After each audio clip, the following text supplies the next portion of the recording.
Sandali lang ha, may contest ba ng patangahan? Baka nahuhuli tayo, hindi natin alam.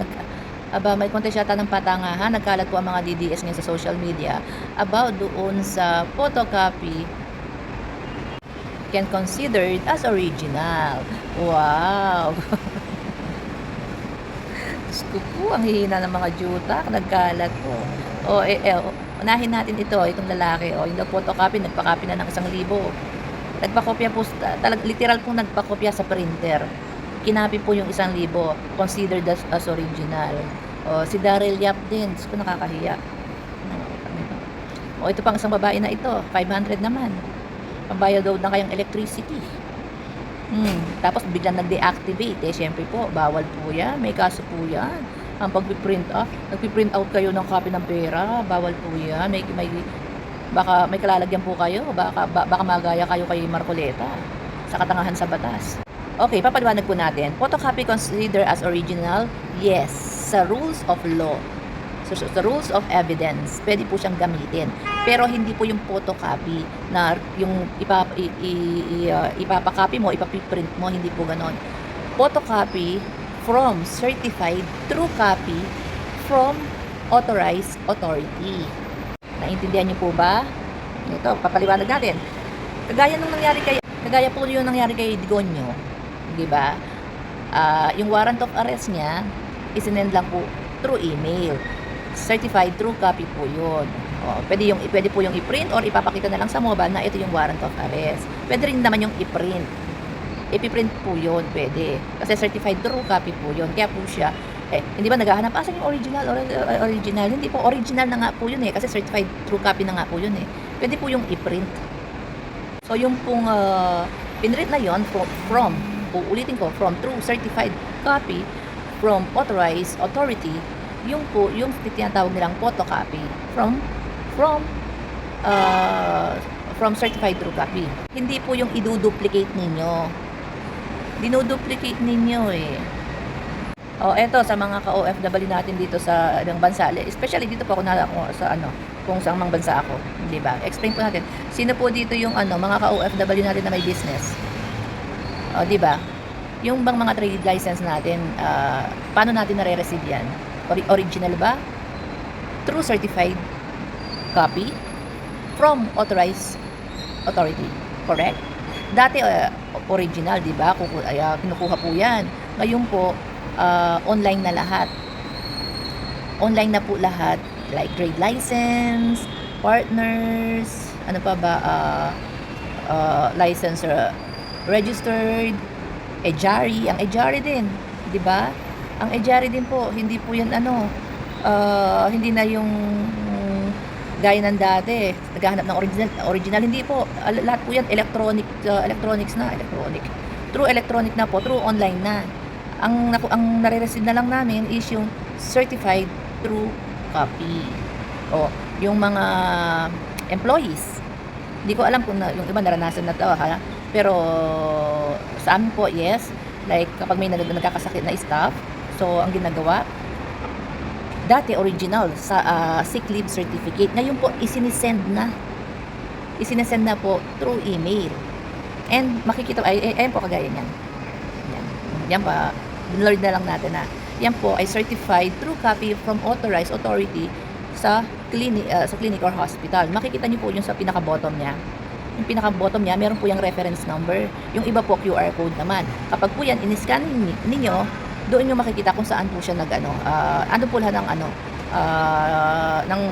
yung dokumento na yan na nagpapatunay na yan po ay original. So, yung pong mga kababayan natin, especially mga ka-OFW, huwag po pa kayo magpakagonggong. Lawakan niyo po yung utak ninyo. Kung kayo ay nakarinig na medyo bago-bago sa tenga ninyo, mag-research kayo sa Google. Libre naman. Nakakapag-TikTok nga kayo, nakakapag-Facebook nga kayo, nakakapag-YouTube nga kayo, libre. Itong Google libre, ba di kayo makapag-research? Di ba?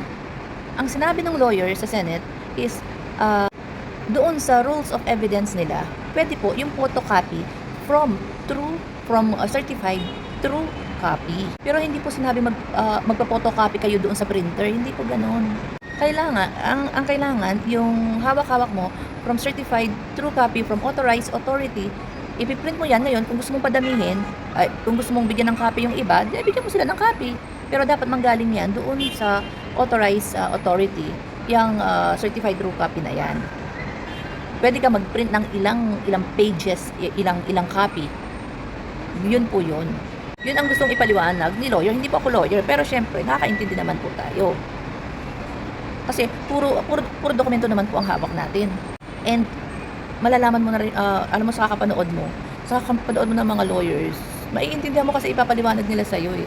Ipapaliwanag nila sa'yo, so wag matigas ang ulo, yung nag-aano kayo, wag matigas ang ulo ninyo. Kailangan, lahat ng mga natututunan yung karunungan, i-absorb nyo. Huwag nyong tanggihan kasi panatiko kayo ng politiko. Mali yun. Kailangan hayaan nyo yung utak nyo, i-absorb yung mga talino ng ibang tao, ng mga lawyers, i-absorb nyo. Ito pala ibig sabihin nun. Hindi yung, ito yung gustong ipaliwanag sa'yo. Tinatanggihan mo kasi panatiko ka ng politiko. Ay, mamamatay ka talagang gonggong. Ako po yung tawa ng tawa kanina eh. Ang dami nagpo-post, nagpo-photocopy po ng mga salapi, ng pati passport.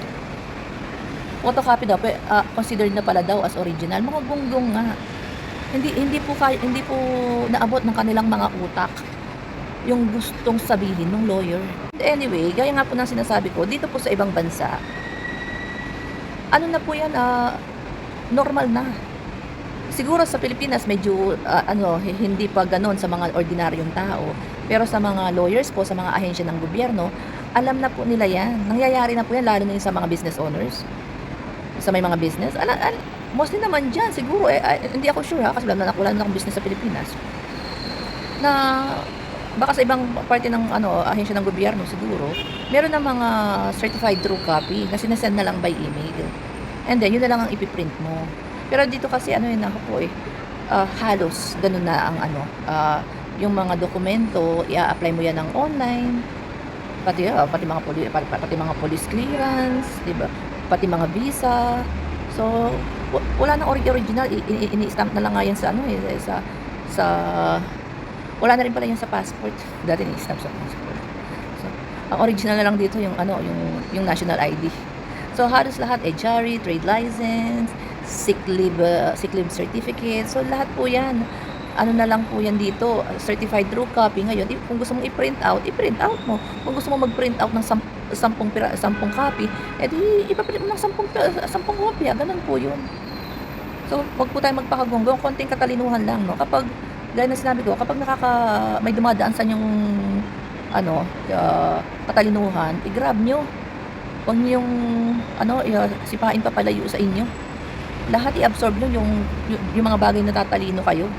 Huwag nyo tanggihan. Kaya nga mga DDS, nagalat po sa social media ngayon para mga tanga. Hindi ko alam kung may contest ba ng katangahan o whatever.